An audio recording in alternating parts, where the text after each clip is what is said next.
할렐루야, 반갑습니다. 오늘도 거룩하고 복된 주일, 우리 주님 앞에 오신 모든 성도님들, 우리 한 분 한 분을 주님의 이름으로 축복합니다. 우리 앞뒤 좌우에 계신 분들 바라보시면서 우리 반갑게 좀 인사 나눴으면 좋겠습니다. 우리 사랑합니다, 축복합니다, 마음을 담아서 함께 인사해 보겠습니다. 네, 사랑합니다, 축복합니다. 오늘도 하나님의 그 크신 사랑과 놀라우신 그 사랑이 우리의 삶을 인도해 주시고, 또 이곳 가운데 예배드리는 이 순간 가운데 하나님의 임재하심이, 주님의 은혜가 가득 넘치길 소망합니다. 이 시간에 우리 소망 되시고 우리의 모든 것 되신 그 주님 앞에 우리 감사와 영광의 찬양으로 주님 앞에 올려드리도록 하겠습니다.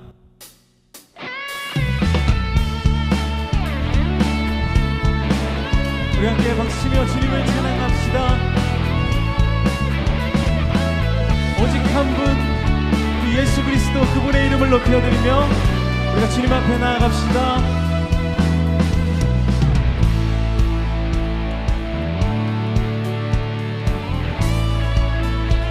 하늘 위에 주님밖에, 하늘 위에 주님밖에 내가 사모할 자, 이 세상에 없네. 내 맘과 힘은 믿을 수 없네. 오직 한 가지 그 진리를 믿네. 아멘. 주는 나의 힘이요, 주는 나의 힘이요, 주는 나의 힘이요. 영원히 주를 의지하리. 영원히 아멘. 우리의 소망 되신 주님께 우리 다시 한번 고백합시다. 하늘 위에 주님밖에 내가 사모할 자, 이 세상에 없네. 그렇습니다. 주님, 우리 주님밖에 없습니다. 내 맘과 힘은 믿을 수 없네. 그러나 오직 한 가지 우리가 그 진리를 믿습니다. 믿네. 아멘. 주는 나의 힘이요, 주는 나의 힘이요, 주는 나의 힘이요. 영원히 주를 의지하리. 주는 나의 힘이요, 주는 나의 힘이요, 주는 나의 힘이요. 영원히 주를 의지하리. 영원히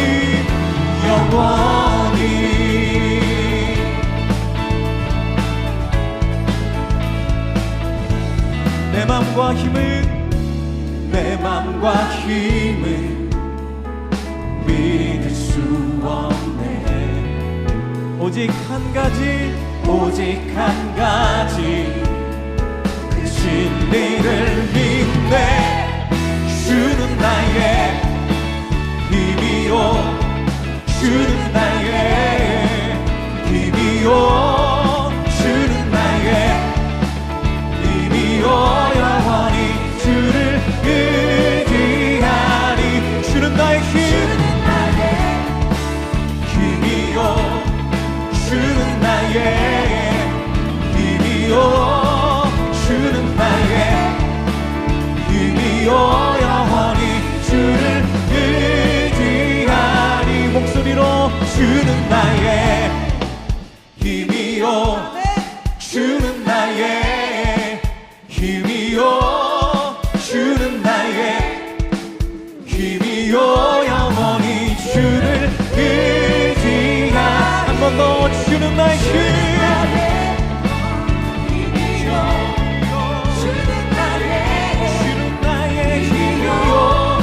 주는 나의 힘이요.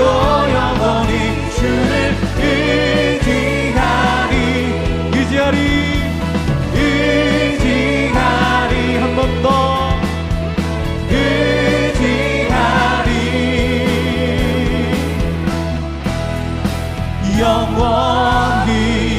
할렐루야.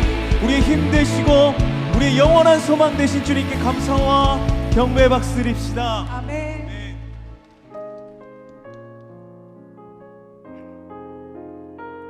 주님, 우리가 주님의 그 말씀 앞에 서겠습니다.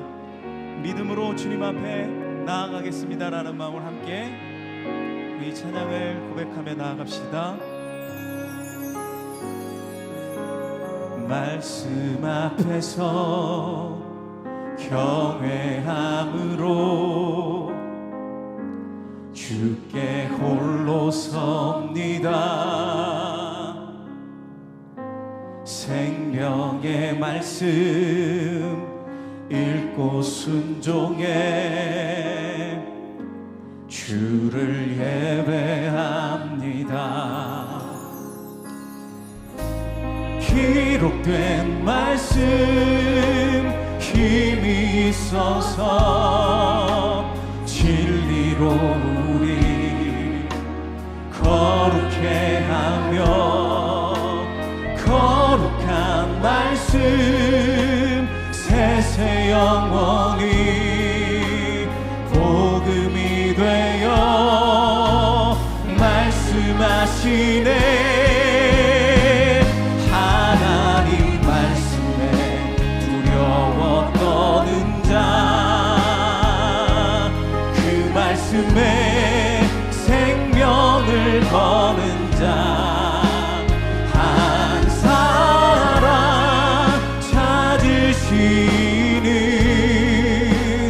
주님의 약속을 믿어 하나님 말씀에 운명을 거는 자, 순종하며 주 따라가는 자, 영원한 하나님 나라 이뤄갈 주의 교회여 일어나라. 다시 한번 말씀 앞에서 경외함으로 주께 홀로 섭니다. 아멘. 생명의 말씀 읽고 순종해 주를 예배합니다. 기록된 말씀 힘이 있어서 진리로 우리 거룩해 하며 거룩한 말씀 세세 영원히 복음이 되어 말씀하시네. 하나님 말씀에 두려워 떠는 자, 그 말씀에 생명을 거는 자, 한 사람 찾으시는 주님의 약속을 믿어 하나님 말씀에 운명을 거는 자, 순종하며 주 따라가는 자, 영원한 하나님 나라 이뤄갈 주의 교회여. 우리 다시 한번 두 손 높이 들고 전심으로 하나님 말씀에 두려워 떠는 자, 그 말씀에 생명을 거는 자, 한 사람 찾으시는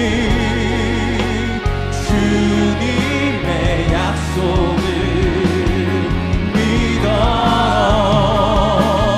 하나님 말씀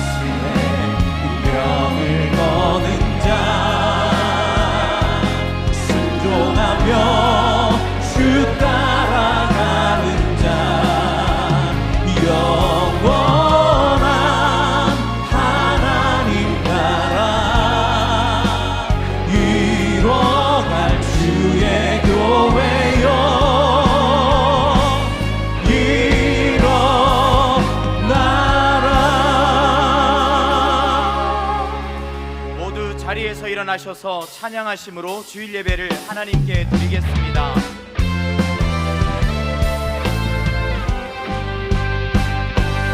우리가 주의 자비를 따라 한없는 은혜 충량할까. 영광을 떠나 이 땅에 오신 죄를 지신 구주 예수, 주의 십자가 내게 말하네. 영원히 난 용납했네.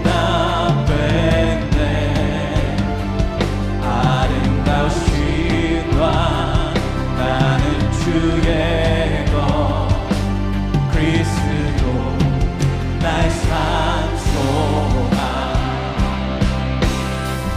할렐루야 주를 찬양하여라. 할렐루야 자유케 하셨도다. 죄의 저주 끊으신 주께 구원이 또다. 주 예수 나의 산소망. 할렐루야 주를 찬양하여라.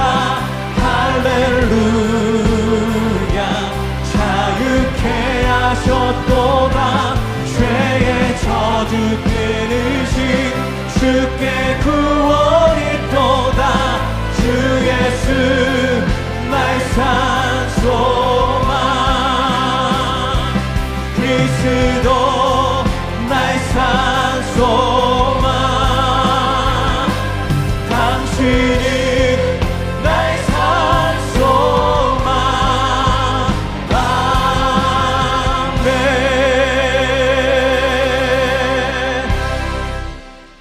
너희는 이전 일을 기억하지 말며 옛날 일을 생각하지 말라. 보라 내가 새 일을 행하리니 이제 나타낼 것이라. 너희가 그것을 알지 못하겠느냐. 반드시 내가 광야의 길을 사막의 강들을 내어 내 백성 내가 택한 자에게 마시게 할 것임이라. 이 백성은 내가 나를 위하여 지었나니 나를 찬송하게 하려 함이니라. 하나님은 영이시니 예배하는 자가 영과 진리로 예배할지니라. 아멘. 사랑하는 성도 여러분, 하나님이 기뻐하시는 예배는 상한 마음과 통회하는 심령이라고 하셨습니다. 이 시간 성령께서 깨닫게 하시는 잘못들을 가지고 진실한 마음으로 각자 입을 열어 참회하는 기도를 드리겠습니다.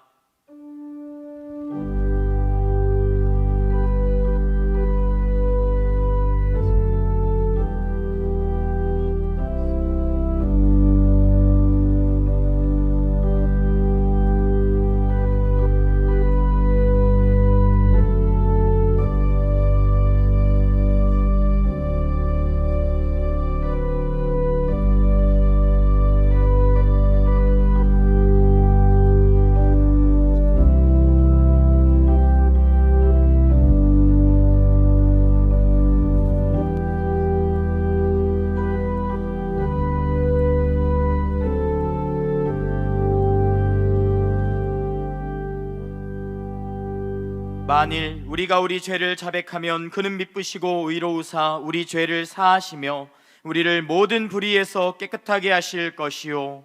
사랑의 주님, 이 놀라운 용서의 은총을 허락하신 것을 감사합니다.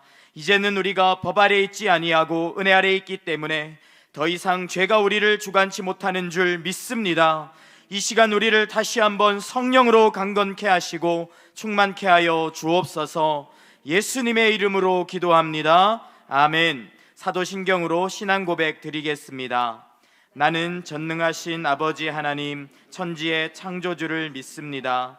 나는 그의 유일하신 아들 우리 주 예수 그리스도를 믿습니다. 그는 성령으로 잉태되어 동정녀 마리아에게서 나시고 본디오 빌라도에게 고난을 받아 십자가에 못 박혀 죽으시고 장사된 지 사흘 만에 죽은 자 가운데서 다시 살아나셨으며 하늘에 오르시어 전능하신 아버지 하나님 우편에 앉아 계시다가 거기로부터 살아있는 자와 죽은 자를 심판하러 오십니다. 나는 성령을 믿으며 거룩한 공교회와 성도의 교제와 죄를 용서받는 것과 몸의 부활과 영생을 믿습니다. 아멘. 자리에 앉으셔서 찬송하겠습니다.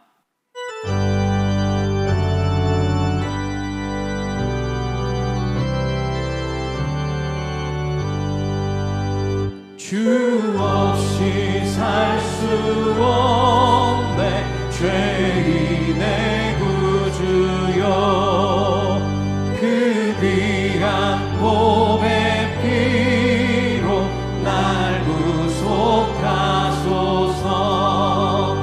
구주의 사랑으로 흘리신 보혈이 내 소망 나의 위로 내 영광 됩니다.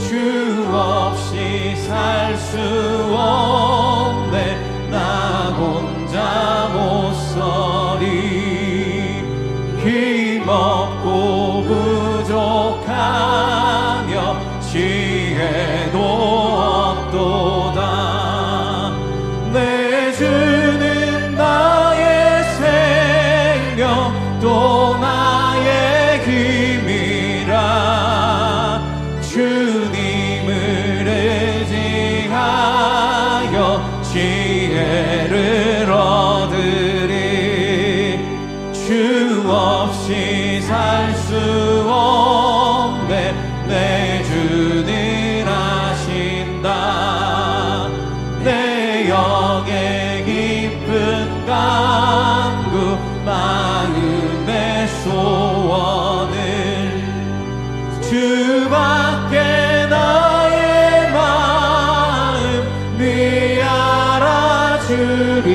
알아주리오 내 마음 위로하사 평온케 하시네 주 없이 살 수 없네 세월이 흐르고 이 깊은 고독 속에 내 생명 끝나도 사나운 풍랑일 때 날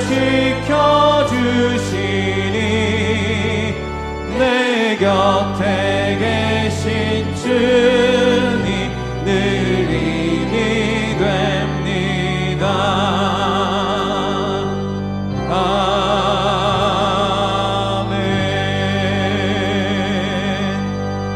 아멘. 저희 모두의 소망이 되시고 은혜와 진리가 되시는 거룩하신 하나님 아버지 감사를 드립니다. 이 시간 하나님께 온전한 예배를 드릴 수 있도록 모든 성도님들의 마음과 생각을 붙들어 주시고 정결케 하여 주시옵소서.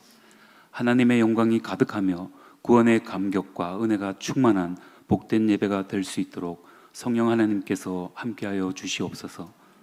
이인호 목사님을 통해 선포되는 생명의 말씀들이 잘 들릴 수 있도록 저희 영과 마음의 문을 열어주시고 비전과 지혜를 발견하는 은혜의 시간이 되게 하여 주시옵소서.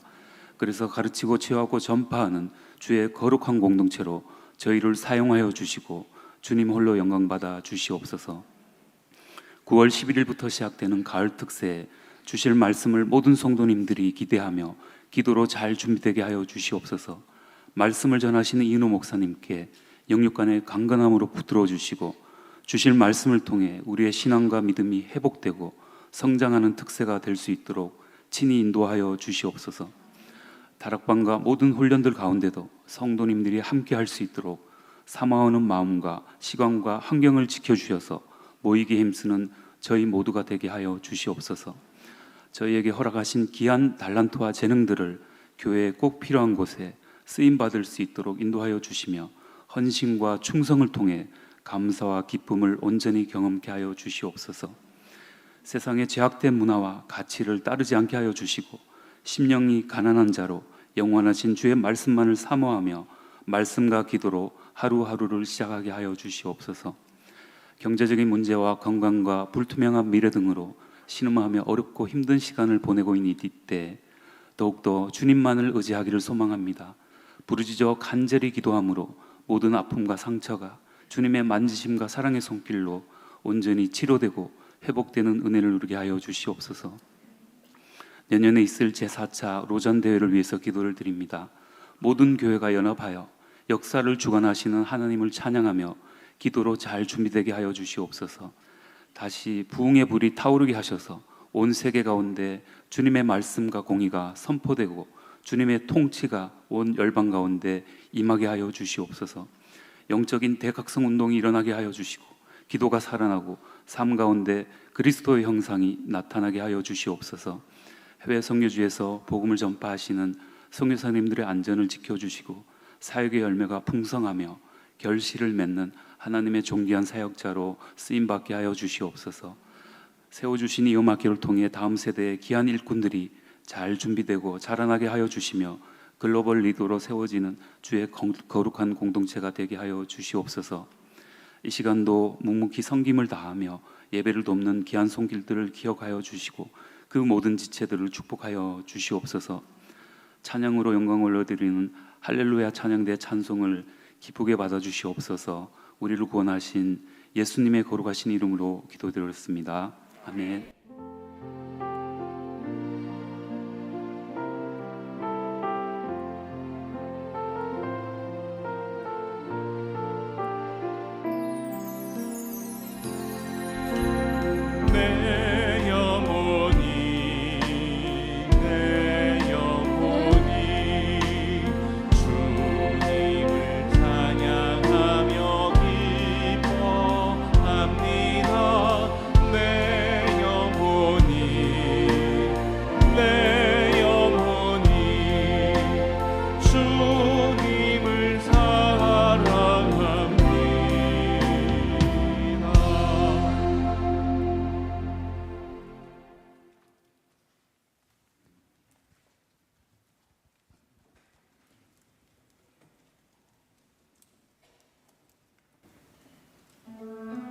내가 복음을 부끄러워하지 아니하노니 이 복음은 모든 믿는 자에게 구원을 주시는 하나님의 능력이 됨이라. 먼저는 유대인에게요 그리고 헬라인에게로다.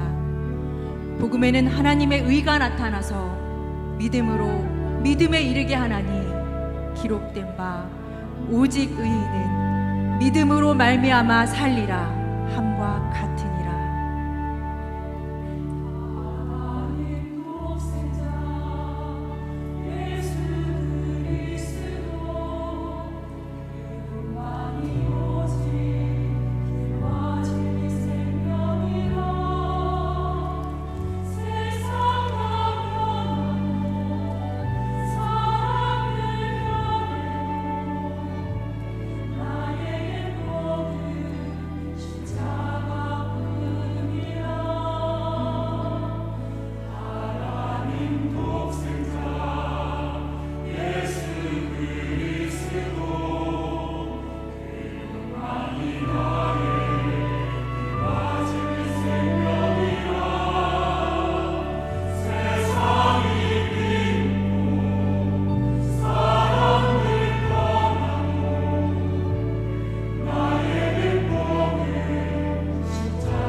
더사랑의 교회 예배에 참여하신 모든 분들을 주님의 이름으로 환영합니다.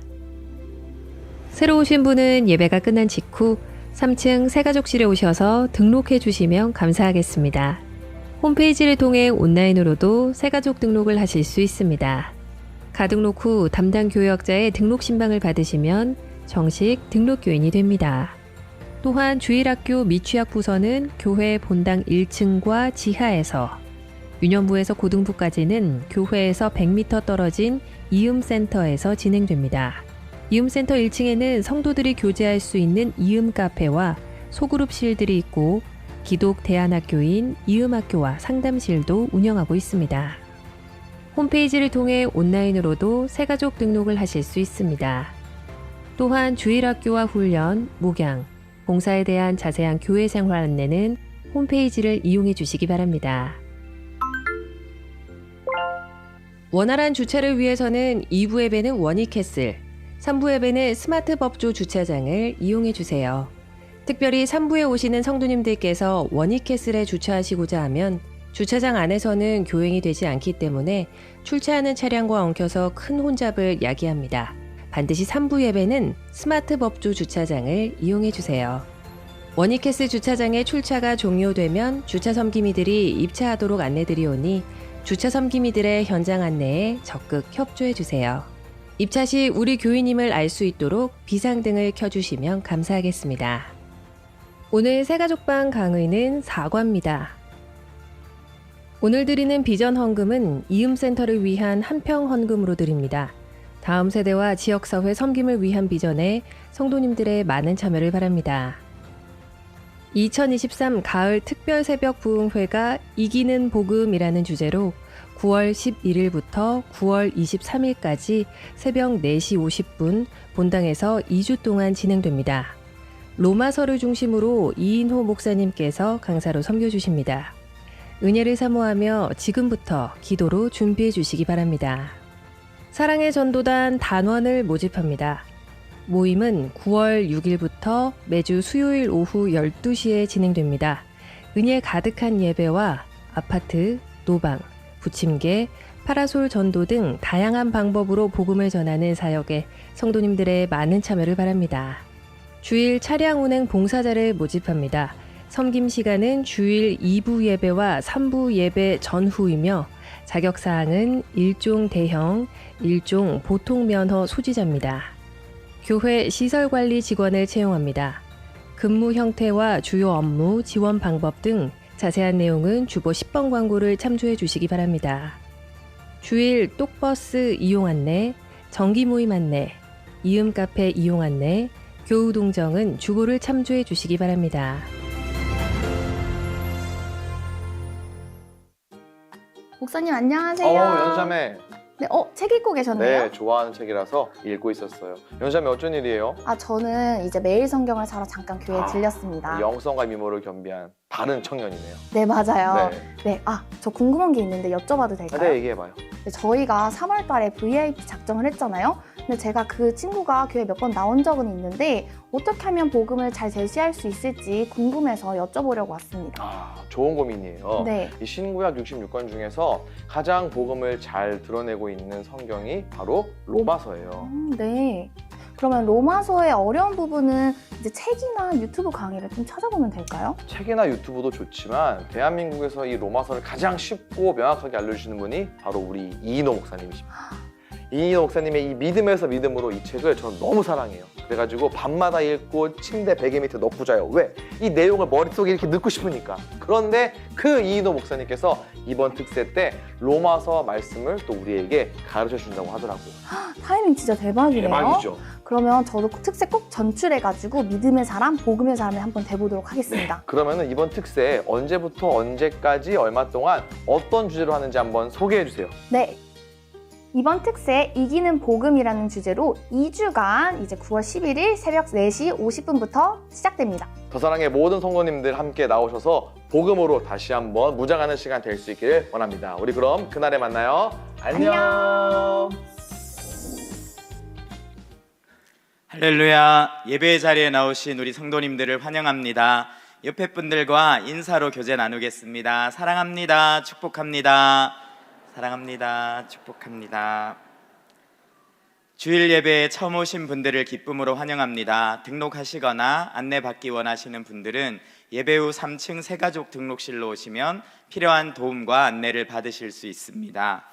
가을 특별 새벽 부흥회가 9월 11일부터 2주간 로마서 말씀을 중심으로 진행됩니다. 주보 4페이지를 보시면 더 은혜로운 특세에 참여할 수 있도록 다양한 안내가 나와 있습니다. 참조해 주시고 많은 참여를 부탁드리겠습니다. 사랑의 전도단 모집, 차량 운행 봉사자 모집에도 성도님들께서 적극적으로 동참해 주시기 바랍니다. 특별히 주일 예배 2부와 3부 예배 전후에 셔틀을 운전해 주실 분을 모집하고 있습니다. 일종 대형 보통 면허가 있는 분들의 많은 지원을 부탁합니다. 주일 예배 인원이 계속 증가함에 따라 본당 좌석, 주차장의 혼잡이 계속되고 있습니다.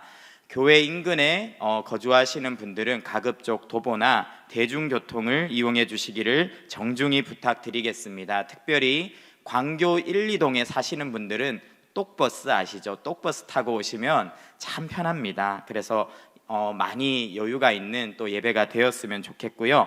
1부와 4부 예배에 자리에 여유가 있습니다. 1, 4부를 많이 이용해 주시기 바랍니다. 오늘 우리에게 주시는 하나님의 말씀은 신약 성경 마태복음 14장 22절에서 33절까지의 말씀입니다. 한 절씩 교독하겠습니다. 예수께서 즉시 제자들을 재촉하사 자기가 무리를 보내는 동안에 배를 타고 앞서 건너편으로 가게 하시고 무리를 보내신 후에 기도하러 따로 산에 올라가시니라. 저물매 거기 혼자 계시더니 배가 이미 육지에서 술이나 떠나서 바람이 거스름으로 물결로 말미암아 고난을 당하더라. 밤 사경에 예수께서 바다 위로 걸어사 제자들에게 오시니 제자들이 그가 바다 위로 걸어오심을 보고 놀라 유령이라 하며 무서워하여 소리 지르거늘 예수께서 즉시 이르시되 안심하라. 나니 두려워하지 말라.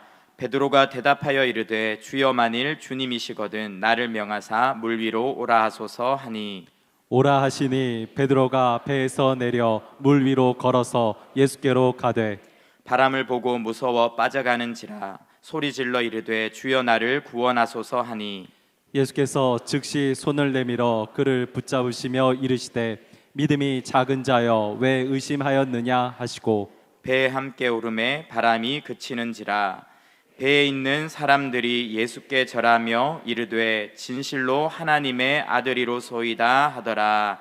아멘. 이인호 목사님께서 악의 기도해 주신 후 말씀 증거해 주시겠습니다. 박기환 안소영 집사님 가정의 박지아 아기입니다.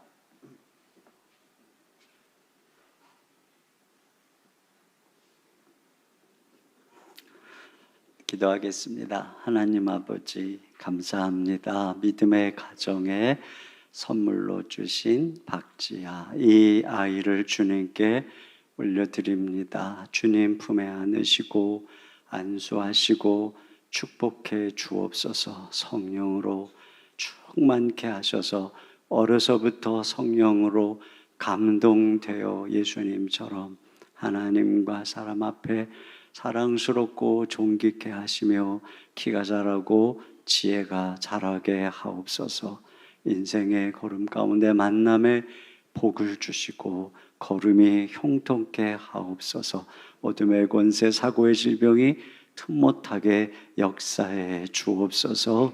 어두운 시대에 예수님의 영광을 드러내는 귀한 인물로 사용해 주시고 부모에게 믿음을 더하사 이 아이를 잘 양육하도록 축복해 주옵소서. 예수님 이름으로 축복하고 기도합니다. 아멘. 우리 박수로 이 아이를 축복합니다.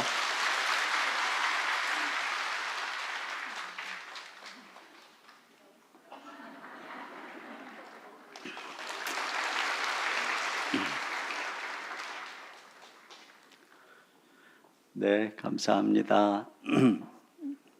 예배에 오신 모든 분들을 환영하고 축복합니다. 또 온라인으로 예배하시는 또 분들도 축복합니다.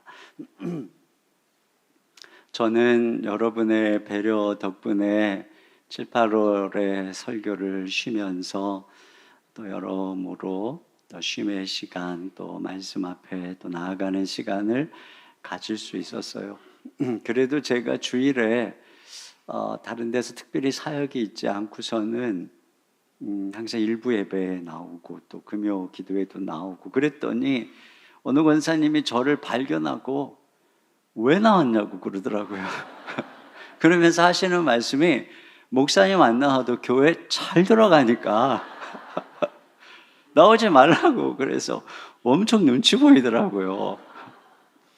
그래서 내가 이렇게 설교를 안 하면 교회 나오는 것도 되게 눈치 보인다 싶긴 했는데 저를 위해서 그렇게 말씀을 해주셨어요. 그리고 보니까 진짜 교회가 잘 돌아가더라고요. 제가 없는데도 뭐 없는 티가 하나도 안 나고 어쩜 그렇게 잘 돌아가는지 모르겠어요. 그만큼 우리 교회가 성숙한 교회라는 생각이 들어요. 특별히 제가 감사한 것은 다음 세대들이 이번에 여름에 여름 성경학교 또 이제 처음으로 우리 초등부 이상은 밖에 나가서 수련회를 했잖아요. 그 코로나로 한 3년 정도 묶여있던 우리 아이들이 이 여름에 여름 성경학교 수련회를 하는데 얼마나 많은 아이들이 참여를 했는지. 교회에서 하는 여름 성경학교는 평소에 출석보다 더 많은 아이들이 참여를 했다고 그래요. 그리고 막 즐거운 비명, 그리고 또 수련회 같은 경우에도 출석 인원의 95% 이상이 참여를 해서 어느 부서에는 너무 많이 참여하고 선생님들이 아이들에게 숙소를 내주고 강당에서 자야 되는 그런 일들도 벌어졌다고 해요. 그래서 참 이런 때에 이렇게 열심히 아이들을 보내주신 부모님에게도 감사하고 선생님들에게도 감사하고 다음 세대들을 보면서 얼마나 참 마음이 기뻤는지 몰라요. 사실 이 얘기를 그때 나누고 싶었는데 뭐 어떻게 나눌 수가 이 자리에 올라오지를 않으니까 지금 조금 시간은 지났지만 너무 감사해요. 그리고 또 여름 동안에 단기 선교팀들 또 농촌 선교팀들 우리 순장님들을 중심으로 열심히 사역한 모든 분들께도 감사드리고 또 금요일에 우리 5주간의 한여름밤에 연합 기도에도 얼마나 많은 분들이 나와서 기도하는지 정말 뜨겁게 여름을 잘 보내시는 여러분들을 이렇게 여기저기 지켜보면서 참 마음에 감사했어요. 정말 나 없어도 잘 돌아가는구나 하는 것을 경험하는 시간이었어요. 이제 가을바람이 불고 또 제가 이렇게 복귀했다는 것은 이제 다락방도 시작이 되고 훈련도 시작이 되고 본격적인 모든 사역들도 돌아가기 시작하고 또 이제 가을 행복축제를 위해서 응원권을 위해서도 달려가고 또 이러한 본격적인 장이 열렸다는 거예요. 그래서 저를 좀 안 반길지도 모르겠습니다만 우리가 함께 허리를 동여매고 기쁨으로 달려갔으면 좋겠습니다. 특별히 오늘 우리 외부 교회에서 임직 훈련 받으시는 분들이 우리 교회 탐방차 이렇게 30여 분이 오셔서 예배를 참관하고 계세요. 근데 이 교회는 서울에 있는 방주교회라고 제가 처음 교육자 생활을 했던 곳이에요. 그곳에서 기도를 배우고 정말 제가 존경하는 목사님에게 많은 것을 배운 그 교회인데 제가 거기서 자란 교회인데 어떻게 그 교회에서 우리 교회로 임직자들을 보내서 탐방을 하러 오셨네요. 어디에 계신지 한번 자리에서 잠깐 한번 일어나 보시겠어요? 우리 박수로 한번 환영합니다. 네, 감사합니다.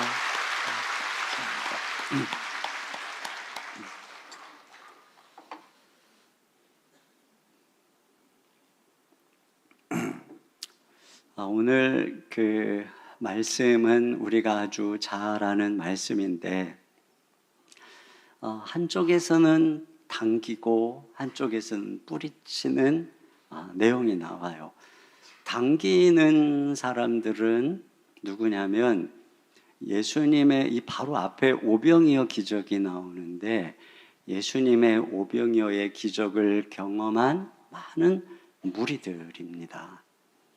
그들이 요한복음에 보니까 예수님을 임금 삼으려고 억지로 예수님을 붙들려고 하는 내용이 나오죠. 요한복음 6장 15절 다 같이 보겠습니다. 시작. 그러므로 예수께서 그들이 와서 자기를 억지로 붙들어 임금으로 삼으려는 줄 아시고 그러니까 억지로 붙들어서 예수님을 왕 삼으려고 하고 있어요. 예수님이 갑자기 대권 주자 1위로 급부상을 하고 매체에서 이름이 오르내리고 인기가 급상승하고 있는 것이죠. 이게 이제 바로 세상의 당김입니다. 세상은 인기로, 칭찬으로, 인정으로 우리를 당깁니다. 그래서 세상이 내 능력에 주목할 때, 직장에서 나를 승진시켜 줄 때, 일의 성과가 나타나고 사람들이 칭찬하고, 그리고 사람들이 자꾸 나를 필요로 하고 만나고 싶어 할 때 세상이 우리를 끌어당기는 것이죠. 그런데 우리가 거기서 기쁨을 느끼고 존재감을 느끼며 자신의 정체성을 찾으려 한다면 그것이 바로 세상의 유혹이 강력하게 우리에게 손짓하는 순간인 것이죠. 이러한 당김에 대한 우리 예수님의 반응은 뿌리침입니다. 먼저 예수님은 제자들을 재촉하고 있어요. 22절입니다. 시작. 예수께서 즉시 제자들을 재촉하사 자기가 무리를 보내는 동안에 배를 타고 앞서 건너편으로 가게 하시고 네, 여기 보면 즉시라고 나와요. 그 오병이어의 기적이 끝난 즉시, 남자만 5천 명이 다 배부르게 먹고 난 즉시, 그래서 사람들이 예수님에게 주목하고 그 측근인 제자들에게 주목하려고 하는 순간, 그 즉시 예수님이 제자들을 재촉해서 배를 타고 건너편으로 가라고 하신 것입니다. 여기 재촉한다라고 하는 이 단어는 영어로 하면 force, compel, 그러니까 강요했다는 것이에요. 강제로 그렇게 했다는 것입니다. 그러니까 이 무리들은 내가 보낼 테니까 너희들은 빨리 배를 타고 저편으로 가라고 등을 떠밀었다는 거예요. 왜 그러셨을까요? 예수님은 제자들이 사람의 주목을 받고 그 마음이 허영심으로 부풀어 오를 것을 경계하셨던 것입니다. 이런 세상의 당김이 얼마나 강력한 유혹인지 주님이 아셨기 때문이죠. 그래서 강제로 그 무리들에게서 제자들을 떼어서 보내는 것입니다. 그리고 예수님은 기도하러 산으로 올라가셨어요. 23절입니다. 시작. 무리를 보내신 후에 기도하러 따로 산에 올라가시니라. 저물매 거기 혼자 계시더니 여기 또 강조되는 말이 따로, 혼자라고 하는 단어입니다. 예수님께서 그 환호하는 무리들을 다 보내셨어요. 그리고 예수님이 혼자 남으셨어요. 그리고 그 혼자서 아무도 없는 산으로 기도하러 올라가신 것입니다. 여러분, 여기 중요한 것은 그렇게 하신 이유는 기도하기 위해서인데 그냥 물리적으로 사람들을 뿌리치고 혼자 있는 그 자체로서 세상의 유혹을 이길 수 있는 것은 아닙니다. 언젠가 그 조용필 씨가 콘서트에서 한 말을 들었어요. 사람들이 열광하는 콘서트를 마치고 나면은 그날 밤에 굉장히 마음이 공허하다는 것입니다. 그리고 또다시 그 환호가 그리워서 다시 콘서트를 하게 된다는 거예요. 그러니까 인기라고 하는 것은 이와 같이 우리를 중독시켜요. 그러니까 마약처럼 중독시키는 것입니다. 그래서 그것이 우리 안에 하나님의 자리를 차지하는 거죠. 거기서 기쁨을 얻고 거기서 내 존재감을 확인하고 이러는 거예요. 그러니까 우리가 떨어져 있는 게 중요한 게 아니라 내 마음을 다시 하나님으로 채우기 전에는 우리는 유혹을 이긴 게 아니죠. 그렇기 때문에 주님께서는 혼자 계신 이유가 산으로 기도하러 올라가셨다는 것이죠. 아무도 없는 깊은 산에서 기도하심으로써 주님은 사람들의 인기를 이겨내시고 또는 반대도 이겨내신 것입니다. 그런데 주님께서 이렇게 기도하시기 위해서 따로 혼자 계셔야 됐다는 게 중요해요. 그래서 무리들도 다 보내고 제자들조차도 다 보내고 혼자 아무도 없는 산으로 그 밤에 올라가신 것입니다. 여러분, 오늘날 우리가 기도하지 못하는 가장 결정적 이유 중에 하나는 혼자 있지 않기 때문에 그렇습니다. 우리가 하나님과 연결되려면 세상과의 연결을 끊어야 합니다. 우리가 주님 앞에 고독자로, 고독한 존재로, 단독자로 서야 되는 것이죠. 그때 비로소 주님이 우리를 만나 주시는 것이에요. 요한복음에는 이렇게 산으로 가신 것을 공동 번역에 이렇게 돼 있어요. 혼자서 다시 산으로 피해 가셨다. 여러분, 우리는 종종 기도하기 위해서 피해야 합니다. 우리 주변에 가까운 사람들로부터 또는 우리가 늘 연결된 세상의 모든 것들을 피해서 우리를 떼어 놓아야만 우리는 기도할 수 있는 것이죠. 자, 그런데 이제 장면이 바뀌어서 이번에는 배를 타고 먼저 저편으로 가라고 한 그 제자들의 상황이 나옵니다. 24절입니다. 시작. 배가 이미 육지에서 술이나 떠나서 바람이 거스름으로 물결로 말미암아 고난을 당하더라. 네, 육지에서 이미 수리를 떠났으니까 그러니까 뭐 바다 한가운데 있는 거겠죠. 근데 바람이 거슬려서 역풍이 불고 있어서 그 거스리는 물결로 인해서 전진을 못하고 고난을 당하고 있는 바로 그 장면이 나오고 있어요. 여러분, 여기에 이 역풍은 과연 무엇을 거스리는 걸까요? 이 역풍은 첫째로는 사명의 길을 거스리고 있어요. 이 역풍의 바람은 제자들더러 주님이 저편으로 가라고 한 그 길을 거스르고 있어요. 대신에 주님이 떠나라고 한 바로 그 오병이어의 언덕을 향해서 불고 있어요. 마치 영화 빠삐용을 보셨는지 모르겠는데 거기 보면은 그가 갇혀 있는 감옥은 바다 한가운데 있는 섬에 있는 감옥입니다. 그런데 아무도 빠져나갈 수 없는 이유는 파도가 섬을 향해서 계속 밀려 들어오기 때문에, 그래서 빠져나갈 수 없는 것처럼 오늘 이들이 이 주님께서 명령한 대로 저편으로 빨리 가라고 했지만 그 언덕을 향해 역풍이 파도가 거스려 그들이 멀리 가지 못하고 있는 것입니다. 그런데 여러분, 이건 또 한편에서는 그들의 마음의 은혜를 거스리고 있습니다. 요한복음에는 10여리 정도 갔다고 했는데 한 4, 5km 정도 간 거예요. 근데 여러분, 이 갈릴리 바다는 이렇게 길쭉하게 원형으로 이렇게 생겼어요. 그래서 보통 대략 좁은 곳은 한 8km의 직경, 넓은 곳은 12km의 직경의 넓이를 가지고 있습니다. 근데 한 4, 5km 정도 갔다니까 그들이 그 갈릴리 바다 한가운데 있는 거예요. 여러분, 역풍이 6시간 이상 노를 저었는데 겨우 이 정도밖에 못 갔다는 것, 이걸 생각해 보면은 한편에서는 굉장히 역풍이 많이 불었구나 이런 생각을 하지만 또 다른 한편에서는 이런 생각이 들더라고요. 이들이 과연 노를 열심히 저었을까? 혹시 이 역풍의 바람이 그들의 마음도 거스려 불고 있는 것은 아닐까?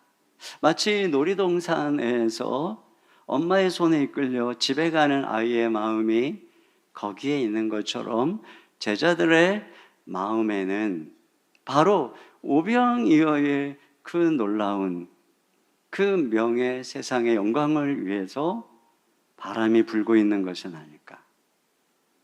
마가복음에는 이 사건의 결말에 제자들의 마음을 이렇게 말합니다. 마가복음 6장 52절입니다. 시작. 이는 그들이 그 떡 떼시던 일을 깨닫지 못하고 도리어 그 마음이 둔하여 졌음이러라. 네. 여기 보면 떡 떼시던 일을 깨닫지 못했다. 그 진정한 의미를 못 깨달았어요. 그러니까 덩달아 지금 예수님을 세상 임금으로 자기들도 생각하고 마음이 둔하여졌다. 그 마음 속에 세속의 바람이 불고 있었다는 것입니다. 그러다 보니 아까 말씀드린 것처럼 그들은 갈릴리 바다 한가운데 있는 거예요. 이 편도 아니고 저 편도 아니고, 주님이 가라고 한 저 편도 아니고, 또 그들이 떠나온 이 편도 아닌 어정쩡한 회색지대에 머물고 있는 것입니다. 여러분, 회색지대라고 하는 것은 다른 것이 아니라 내 마음에 있는 것이에요. 세상의 바람을 잠재우지 못하고 이 편도 저 편도 아닌 어정쩡한 마음을 가지고 있는 분들은 회색지대에 있는 것입니다. 몸은 예배당에 있지만 마음에는 계속 세상에 바람이 불고 있는 분들은 지금 회색지대에 있는 사람입니다. 차갑지도 않고 더웁지도 않은 미지근한 사람들은 바로 신앙의 회색지대에 머물고 있는 사람입니다. 근데 여기 보니까 그들이 고난을 당하더라 이렇게 되어 있어요. 근데 여기 고난을 당하더라고 하는 이 단어는 산모가 해산의 고통으로 신음하는 것을 의미합니다. 이처럼 그들은 역풍 속에서 고통으로 신음하고 있어요. 여러분, 우리가 회색 지대에 머물러 있으면 늘 이렇게 고통스럽습니다. 여러분, 왜 광야의 이스라엘 백성들은 늘 그렇게 힘들어하고 원망하고 불평했을까요? 그들의 몸은 애굽에서 나왔는데 그들의 마음은 아직 애굽에 있어서 그래요. 그들의 마음은 아직도 애굽의 고깃가마 곁에 있기 때문이죠. 그러니까 조금만 어려우면 힘들어하고 원망과 불평을 하는 거죠. 그게 마음의 문제예요. 스캇 팩이라고 하는 심리학자가 끝나지 않은 길에서 무슨 얘기를 했냐면, 삶이 어렵다는 것을 한번 받아들이면, 깨달으면 삶이 더 이상 어렵지 않다는 거예요. 어려운 현실을 받아들였으니까. 그런데 삶이 수월하다고 생각하면 삶이 어렵다는 거예요. 왜? 내 삶에 이런 일이 일어나면 안 된다고 생각하니까 말이죠. 이처럼 우리의 마음이 이도저도 아닌 회색지대에 머물러 있으면 몸은 사명의 길을 간다고 그러면서 자꾸 세상의 인기, 세상의 안락을 바라보면 모든 게 힘든 거예요. 모든 게 부담스러운 거예요. 신앙생활은 고역이고 손해보는 것 같고 기쁨이 없는 거예요. 저도 처음에 교회를 개척할 때에는 목회는 쉬워 이런 생각을 나도 모르게 했는가 봐요. 뭐 잘 나가는 목사님들만 바라보다가. 그러니까 목회가 너무 힘들었어요. 근데 어느 순간 제가 마음을 바꿨죠. 목회는 힘든 거야. 이렇게 생각한 다음부터 상황은 똑같은데 그렇게 힘들지 않았어요.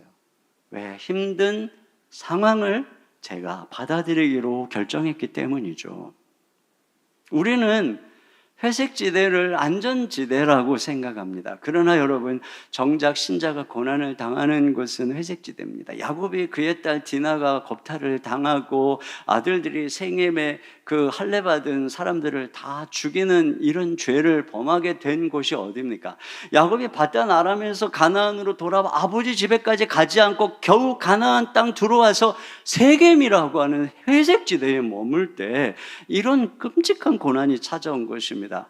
여러분, 삼손도 마찬가지예요. 늘 블레셋 이 부근에 이 경계선에 그 회색지대에 머물면서 왔다 갔다 하다가 결국은 들릴라를 만나고 마음을 주고 머리를 잘리고 눈이 뽑히고 비참한 상황에 가게 된 것이죠. 회색지대는 안전지대가 아니에요. 소금이 맛을 잃으면 결국 버려져서 밟힌다고 그랬잖아요. 우리가 죽고자 하면 사는 것이고 살고자 하면 죽는 것입니다. 자, 그러면 우리는 어떻게 이 회색지대를 벗어날 수 있을까요? 자꾸 눈에 세상의 것만 보이고 열심히 사라질 때, 마음이 미지근해질 때 어떻게 해야 될까요? 자꾸 모든 게 힘들고 다 포기하고 싶고 한계 상황에 이르렀다고 하는 그런 생각이 가득할 때 우리는 어떻게 해야 될까요?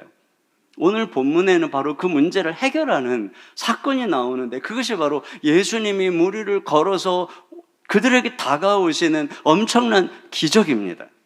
결국 그 예수님이 무리를 걸어서 와서 이 32절에 보니까 배에 함께 오름에 바람이 그치는지라 이렇게 말하고 있습니다. 예수님이 그들의 배의 인생에 오를 때 드디어 이 모든 바람이 그치더라 이렇게 말하고 있어요. 그러니까 오늘 이 기적이, 지금 우리 주님이 무리를 걸어오는 기적이 우리에게 굉장히 중요한 메시지를 주고 있는 것입니다. 그 메시지가 뭘까요? 그 메시지를 발견하기 위해서 우리는 이 앞에 나온 오병이어의 기적과 오늘 본문에 나오고 있는 이 예수님이 무리를 걷는 기적을 비교해야 됩니다. 왜냐하면 이 두 가지가 연관성이 있을 뿐 아니라 그들의 마음에 바람이 일어나게 한 것은 오병이어의 기적입니다. 그런데 그들의 마음에 바람을 잔잔케 한 것은 예수님이 무리를 걸어오는 기적이기 때문이죠. 여러분, 이 두 기적에는 차이점이 있어요. 오병이어의 기적은 많은 무리들이 보는 가운데 밝은 한낮에 이루어진 기적입니다. 그런데 무리로 주님이 걸어오시는 기적은 제자들만 있는 가운데 밤 사경 캄캄한 밤에 일어난 사건입니다. 오병이어의 기적은 수만 명의 배고픈 사람들을 먹이는 기적이고 결과적으로 예수님과 제자들이 주목을 받는 사건입니다. 그러나 무리로 건너 주님이 오시는 이 사건은 바로 고난 중에 있는 제자들 자신에게 주님이 다가오신 사건이죠. 이 두 개의 기적을 비교하면서 제 마음속에 떠오른 것이 엘리야의 갈멜산과 호렙산의 차이였어요. 여러분, 엘리야는 갈멜산에서 불을 내렸어요.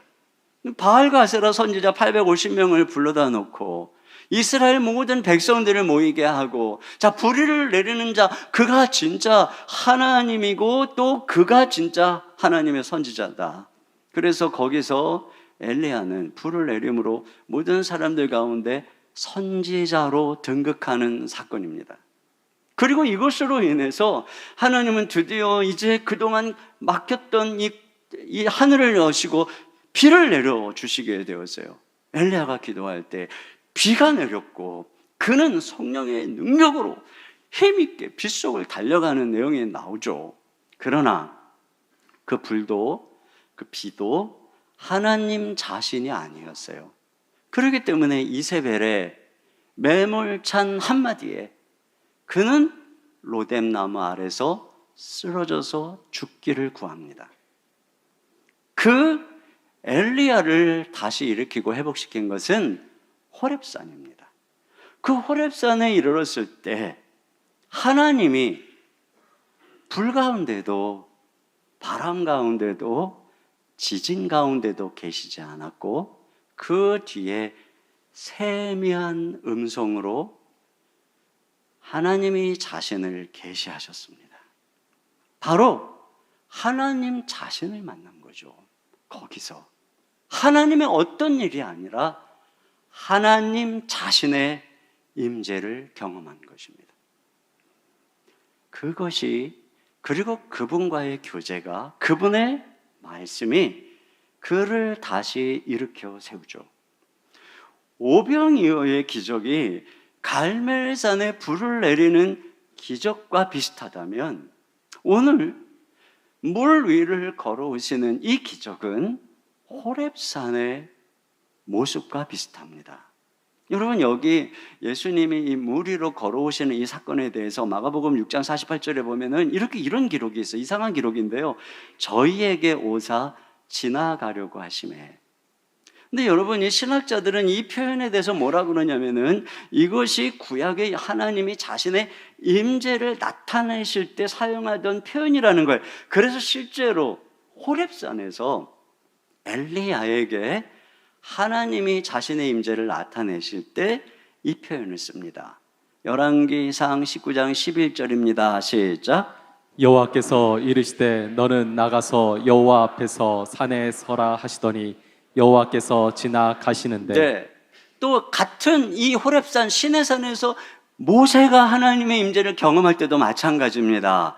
출애굽기 34장 6절입니다. 시작. 여호와께서 그의 앞으로 지나시며 선포하시되 여호와라 여호와라 자비롭고 은혜롭고 노하기를 더디하고 인자와 진실이 많은 하나님이라. 그러니까 지금 예수님이 이렇게 물 위로 걸어오시는 사건은 바로 예수님이 하나님 되심을 계시하는 영광스러운 임재의 사건이라는 것입니다. 그러니까 엘리야가 호렙산에서 하나님을 만난 것처럼 지금 이 제자들이 이 순간에 이 밤사경에 하나님이신 예수님 자신을 만나는 거예요. 그래서 이 사건의 결말이 그들의 고백의 33절입니다. 시작. 배에 있는 사람들이 예수께 절하며 이르되 진실로 하나님의 아들로소이다 네. 하더라. 그 하나님을 만나고 그 하나님이신 예수님이 배에 오를 때 바람이 잔잔해졌다 이렇게 말하고 있습니다. 그들에게 필요했던 것은 예수님의 기적 능력이 아니고 예수님 자신이었던 것입니다. 더 많은 떡이 아니라 떡이 되시는 예수님 자신을 경험하는 거죠. 여러분 요한복음에 보면은 이 똑같은 사건들이 나오는데 요한복음에 보면은 오병이어의 기적 다음 날 사람들이 예수님에게 찾아오죠. 그때 예수님이 뭐라고 그러냐면 너희들이 나를 찾아온 것은 떡을 먹고 배불러서지. 그러면서 그들에게 내가 하늘에서부터 내려온 떡이다. 너희가 나를 먹어야 줄이지 않는다. 영원히 만족하고 배부르다. 그랬더니 사람들이 예수님 돈 거 아니야? 그리고 다 예수님을 버리고 떠납니다. 근데 제자들이 안 떠나요. 제자들이 안 떠나요. 왜 안 떠날까요? 바로 그 밤 오병이어 기적이 있었던 그날 밤에 이 밤 사경의 체험 때문이죠. 아, 예수님 자신이 하나님이셨구나.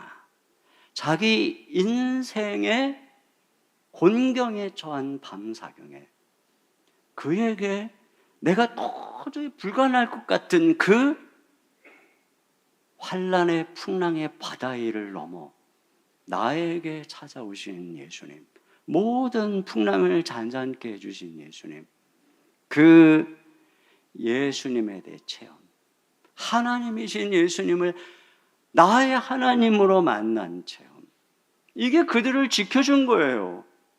우리가 여러분 많은 사람 앞에서 한 낮에 사람들이 보는 앞에서의 사역이 우리의 삶의 전부라면 우리는 마음의 허영을 이 바람에 끌 수 없어요. 사람들이 우리에게 관심을 가지고 우리를 당길 때 거부할 수 없어요. 여러분, 이 부분에서 바로 이 무리들과 제자들의 차이가 있는 것입니다. 제자들에게는 바로 그들만의 그 밤사경에 주님이 찾아오셔서 그들의 하나님이 되시는, 나의 하나님이 되시는 이 사건이 있었던 거예요. 배가 보이지 않는 수면 아래 부분이 무거워야 뒤집어지지 않는다고 하죠. 풍랑에도 뒤집어지지 않는다고 그러죠. 이처럼 보이지 않는 밤사경의 체험, 거기서 나의 하나님, 나의 구원자, 나의 생명의 떡이신 그 분을 만나는 체험, 이게 있을 때 비로소 우리는 허영의 바람에 흔들리지 않는 것입니다. 하나님께서는 이 지난 2달 동안에는 저에게 참 색다른 방법으로 안식을 주셨어요. 제가 7월 14일 로잔 기도 대성회 때까지는 사실 정신없이 바빴습니다. 그 사역을 마치고 그 이후에도 로잔 전국적인 기도 네트워크를 준비하느라고 사실 바빴습니다. 그리고 8월이 되면서 이제 좀 쉬면서 또 연구도 또 집중해서 해야 되겠다 했는데 독감이 걸렸어요. 그래서 일주일 동안 끙끙 앓았습니다. 아마 뭐 그동안 피곤이 쌓여서 그랬던 것 같아요. 그리고 이제 회복이 되나 싶었는데 또 그 다음 주에 코로나에 또 걸렸습니다. 그래가지고 가족과 휴가 가기로 한 때 가족만 보내고 저 혼자 저를 격리하면서 또 한 주를 지냈습니다. 그리고 났는데 후유증이 찾아왔어요. 몸에 힘이 다 빠져나가고 진짜 너무 힘이 없어서 중력조차도 무겁게 느껴지는 그런 연약함 속에 주님이 저를 두셨어요. 격리시킨 거죠. 근데 돌아보니까 그 시간이 주님이 저를 세상에 떼어놓은 밤사경의 시간이었어요. 열심히 정말 저의 열정으로 달려오던 그런 제 열정은 온데간데였고 한없이 무력하고 힘없고 연약한 죄인인 저 자신만이 덩그러니 남아있는 거예요. 그때 제게 필요한 분이 누구였냐면 떡을 더 많이 주시고 더 큰 능력을 주시는 하나님이 아니라 내 존재의 근원이 되시는 주님, 내 기쁨의 근원이 되시는 주님, 내 생명의 떡이 되시는 예수님. 예수님이 나에게 필요합니다. 내 영혼이 갈급하고 가난해졌어요. 그렇게 주님을 바라보면서 내 육체는 연약했지만 내 영혼은 맑아지고 내 마음속에 예수님은 더 선명해지는 것을 경험했어요. 이것이 나를 리셋시키고 주님이 나를 안식하게 하신 주님만의 방법이었어요. 답이 예수님이었습니다. 예수님이 우리 인생에 오실 때 우리 영혼을 어지럽게 하고 우리 마음을 혼란스럽게 하는 세상의 허영의 모든 역풍이 다 잔잔해지는 것입니다. 왜냐하면 예수님 자신이 세상의 당김으로부터 자신을 구하신 분이기 때문에 예수님 자신이 세상의 인기로부터 자신을 구해내신 분이기 때문에 심지어 세상의 반대로부터도 자신을 구하신 분이기 때문에 예수님은 세상으로부터 자신을 구했기에 세상의 구원자가 되신 분이기에 예수님은 사람들로부터 자신을 구했기에 사람들의 구원자가 되신 분이기에 그 예수님이 내 마음에 오실 때 우리에게는 모든 세상의 허영의 바람이 잔잔해지는 것입니다. 그 주님이 우리 중심에 올 때, 그 주님을 바라볼 때, 자, 그런 때 우리 역풍이 잔잔해질 뿐 아니라 이 역풍이 부는 바다 위로 주님처럼 걸어갈 수 있어요. 그런 면에서 우리가 여기 한 가지 더 마지막으로 주목할 것은 풍랑 위를 걷는 믿음입니다. 여러분 오늘 본문에는 이 마태복음에만 나오는 사건인데 베드로가 예수님을 보고는 자기도 무리로 걷게 해달라고 말씀하고 있어요. 자, 28절 다 같이 보겠습니다. 시작. 베드로가 대답하여 이르되 주여 만일 주님이시거든 나를 명하사 물 위로 오라 하소서 하니. 네, 여기 만일 주님이시거든 이것은 무슨 테스트하는 그런 말이 아니라 과연 주님이시기에 이런 의미예요. 과연 주님이시니 그런 의미예요. 그 예수님이 물 위로 오니까 제자들이 유령인 줄 알고 막 무서워서 소리를 칠 때 예수님께서 제자들에게 안심하라 나니 두려워하지 말라. 예수님이 나다라고 하잖아요. 그러니까 베드로가 아, 예수님이시구나. 아, 나의 사랑하는 예수님이시구나. 이렇게 깨닫고는 뭐라고 그러냐면은, 당신이 나의 주님이시니 제가 예수님처럼 물 위를, 이 풍랑의 물 위를 걷게 해주십시오. 저도 걷게 해주십시오. 그랬더니 예수님 뭐라 그래요? 29절 다 같이요, 시작. 오라 하시니 베드로가 물 위로 건너서 예수께로 가되. 네, 베드로는 진짜 용감해요. 오라 그러니까 베드로가 그 풍랑이 있는 바다 한가운데서 배에서 내리는 거예요. 배에서 내렸어요. 자기 몸을 물 위로. 그리고 여기 분명히 나왔어요. 물 위로 걸어서 예수께로 가니. 걸었어요. 놀랍죠?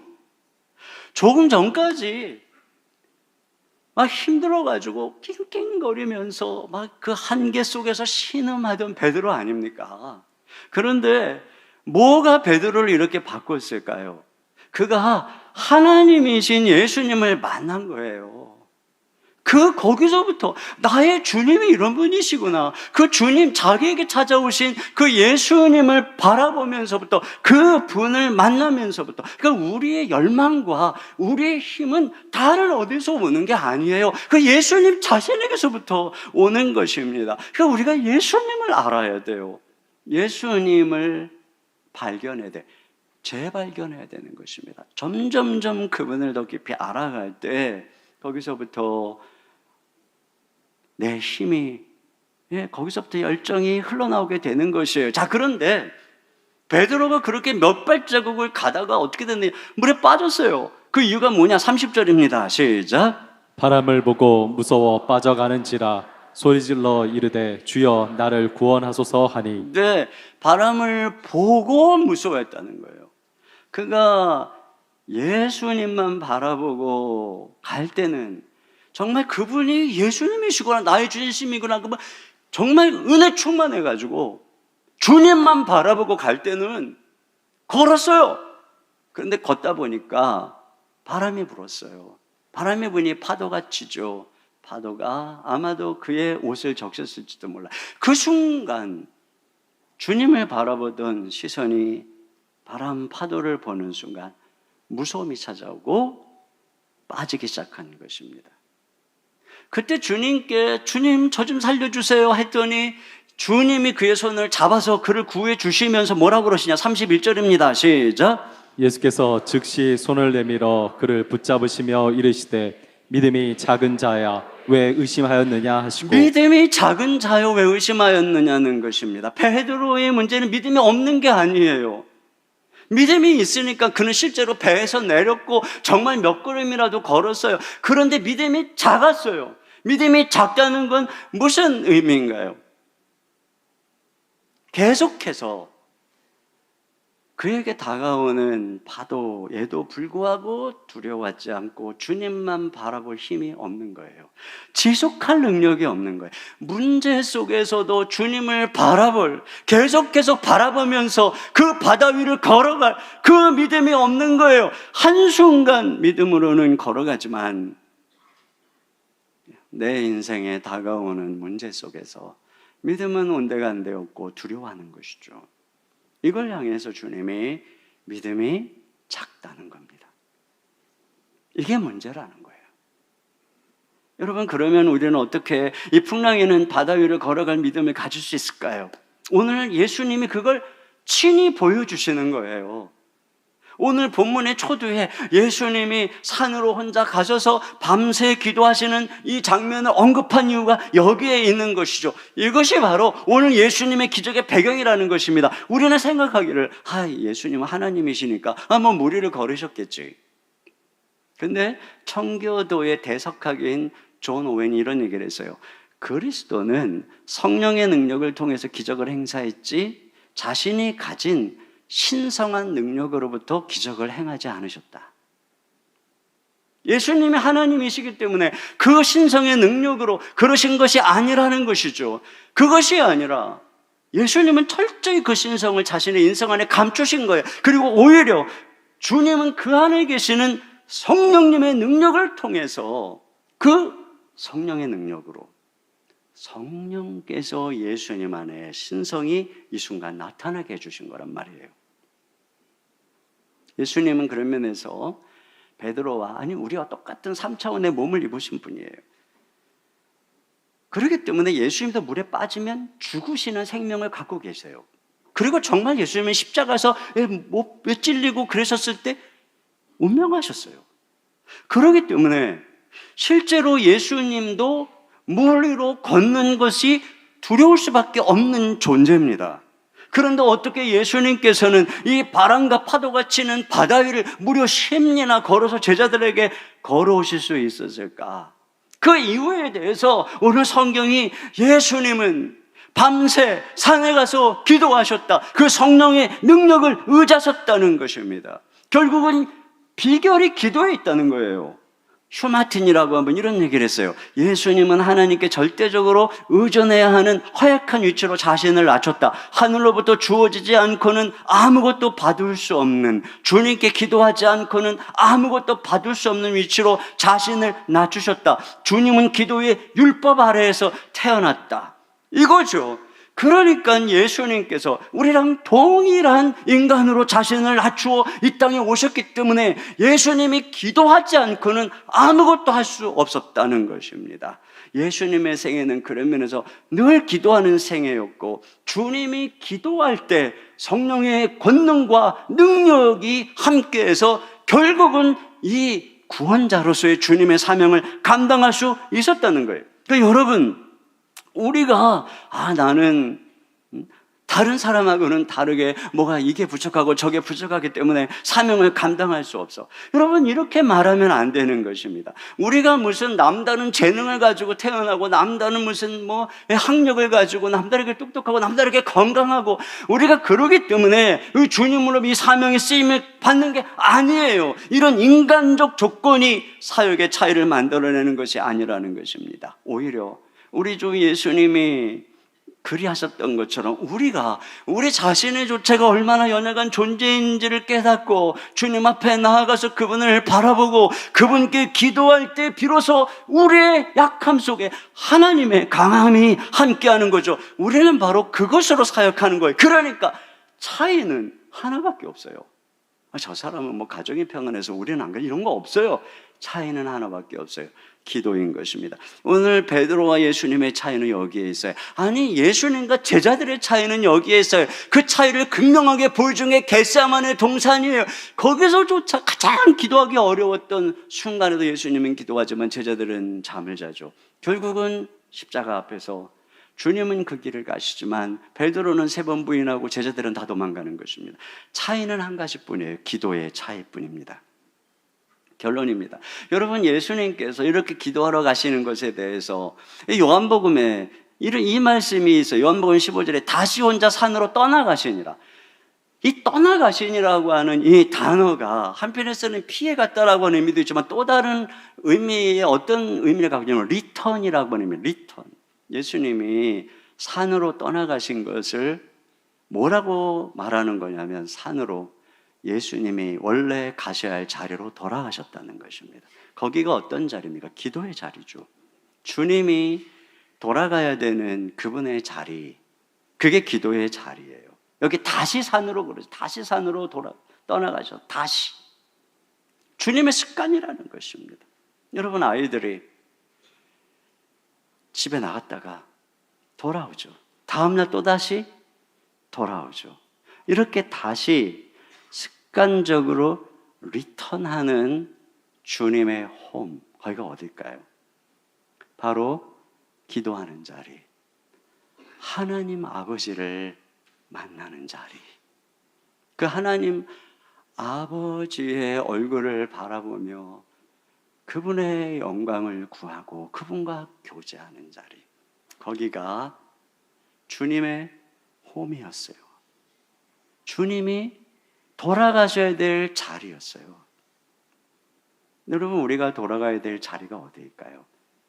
우리 하나님 아버지를 만나는 곳, 그분과 교제하는 곳, 우리의 생명이고 우리의 기쁨이고 사랑이신 예수님을 만나는 곳, 그분으로부터 온갖 힘과 능력을 공급받는 곳, 그게 어디예요? 기도의 자리예요. 여기가 우리가 돌아가야 될 자리인 것입니다. 매일매일 우리가 거기서부터 세상으로 나가야 되고 다시 거기로 돌아가야 돼요. 그렇게 새벽에 일어나서 아침에 하나님 아버지를 부르고 그분의 음성을 듣고 그분의 얼굴을 바라보고 나가면 낮에 이런저런 풍랑, 이런저런 근심거리가 있어도 우리는 새벽에 내가 바라보았던 그 주님의 얼굴을 잊어버리지 않아요. 주님이 나와 함께 하셔. 오늘 주님이 내게 말씀하셨어. 내가 모든 염려 주님께 맡겼어. 그리고 우리는 계속 풍랑이를 걸어갈 수 있어요. 그리고 다시 돌아가는 거예요. 저녁에 새벽 또다시 그렇게 우리가 돌아가야 될 자리로 돌아가야 돼요. 거기서 우리 인생의 무게중심이 잡히는 거죠. 역풍의 바람에 흔들리지 않는 거예요. 이번 여름에 정말 우리 교사, 순장님, 섬기미들이 수고 많으셨어요. 근데 여러분, 그 모든 성공적 사역은 하나님 자신이 아니에요. 하나님, 그분은 우리의 생명이신 그분, 여러분, 그분께 우리의 모든 게 있어요. 여러분, 제자들이 귀신 쫓고 와가지고 너무 흥분해서 막 보고하니까 예수님이 귀신이 너희의 이름을 너희가 명할 때 쫓겨가는 것으로 기뻐하지 말고 너희의 이름이 하늘 생명책에 기록된 것으로 기뻐하라. 그렇죠. 우리의 진정한 기쁨은 사역이 아니라 하나님과의 관계예요. 그분이 나의 아버지 되시고 내가 그분의 자녀가 되고 예수님이 나의 구원자가 되시고 예수님이 나의 주님이 되시고 그 관계예요. 거기에 기쁨이 있어요. 그 주님만 바라보면서 걸어갈 때 우리는 새 속의 풍랑을 이길 수 있어요. 역풍의 환란을 이길 수 있어요. 그리고 풍랑 위로 걸어서 다른 연약한 자의 손을 잡아줄 수 있어요. 우리 시간에 같이 찬양 한 곡 드리겠습니다. 우리 내 평생 사는 동안 주 찬양하리, 우리 찬양 같이 드리도록 하겠습니다.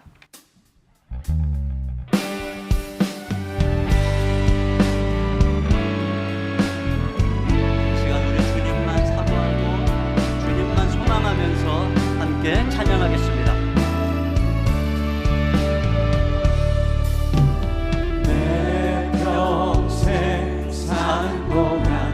찬양하리 여호와 하나님 내 주를 찬양하리 주님을 묵상하니 즐겁도다 내 영혼 주 안에서 참 기쁘니 내 영혼아 주님을 송축하라 주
제목 함께 읽겠습니다. 시작.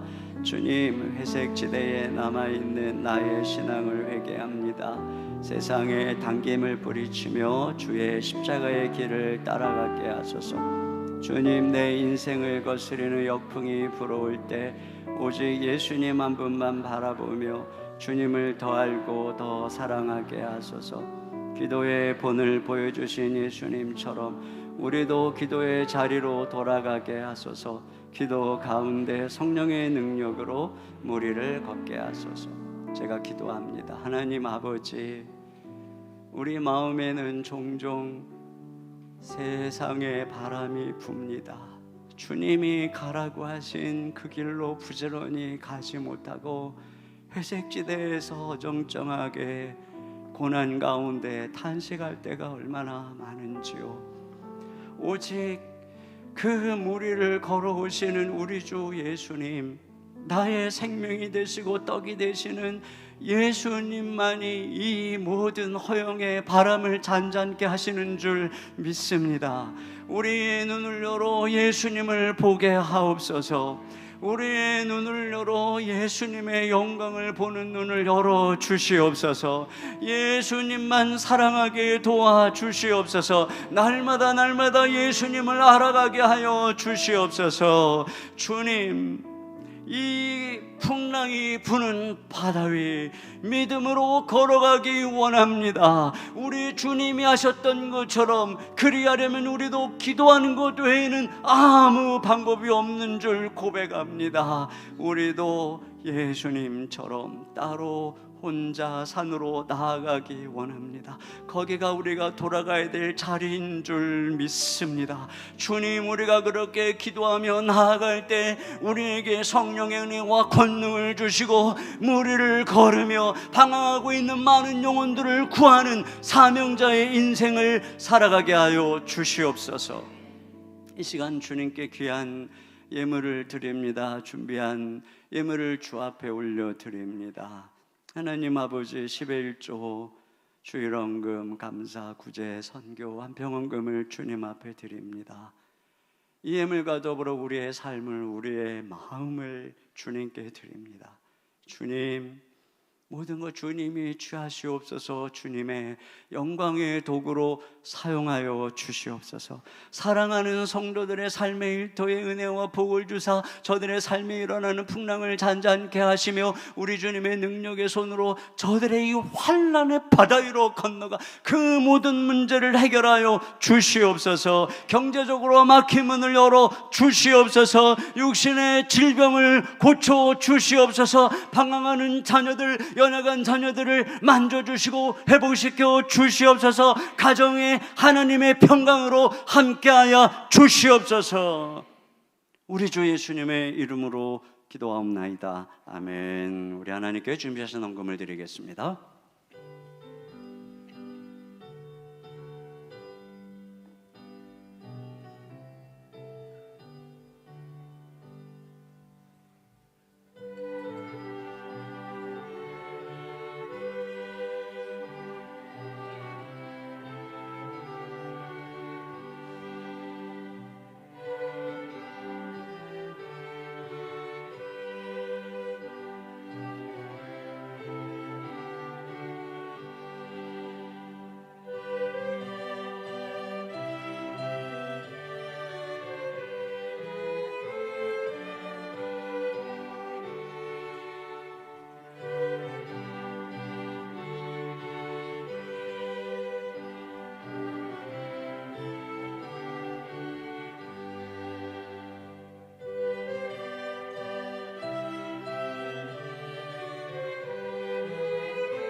모두 자리에서 일어나셔서 우리를 만나주시는 하나님께 찬양 드리겠습니다.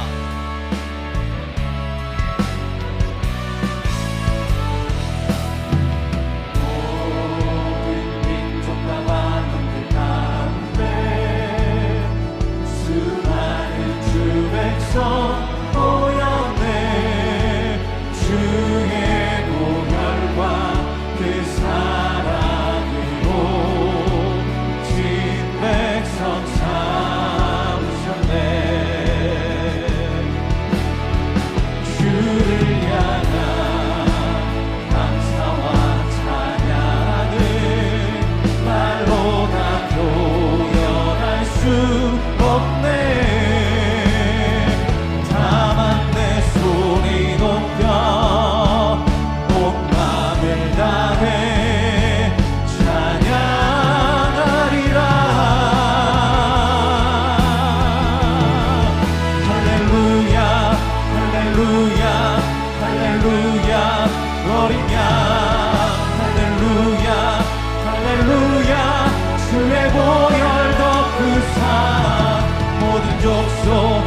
모든 방언 모든 백성 열방이 모든 영광 모든 존귀 모든 찬양 주께 드리네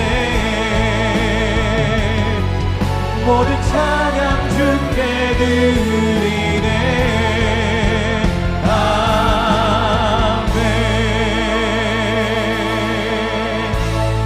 지금은 우리 주 예수 그리스도의 은혜와 우리 아버지 하나님의 무한하신 사랑하심과 성령님의 감화 감동 교통 위로 충만하신 역사가 역풍의 풍랑의 바다 위로 걸어오셔서 우리의 주가 되시고 우리 인생의 모든 바람을 잔잔케 하시는 우리 주 예수 그리스도를 바라보며 예수님처럼 기도하며 이 풍랑에는 바다 위를 걸으며 사명의 길을 가기를 작정하는 모든 성도님들 머리 위에 주의 몸된 교회와 이 민족과 열방 가운데 이제로부터 영원토록 함께해 주시기를 간절히 축원하옵나이다. 아멘.